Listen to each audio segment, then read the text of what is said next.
sometimes when property goes through a business cycle and it's getting closer to the end of the investment cycle, some people will do a recapitalization.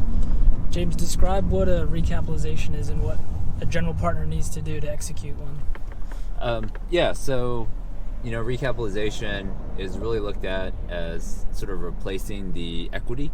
So it could be institutional equity that's been in the deal for a long time. It could be LP equity, just common equity, and those LPs, they usually signed up to be in the deal for 5 years.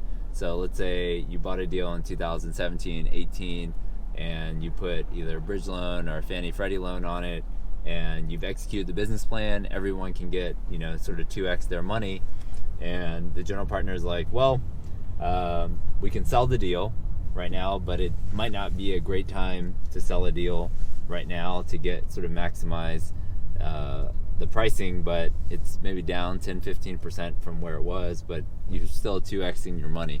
So a lot of GPs will stay in the deal and just recap the equity. And so what that means is they already know the deal. They maybe have done 50% of the units, and now with the new equity, they'll come in, finish out the units, keep running the property. So it works well for the general partner. They're staying in the deal, but then it also works well for the existing LPs because they're essentially getting their 2x equity multiple with that recapitalization. And so from the new investor standpoint, you're saying, why am I going to invest in this deal on the recapitalization?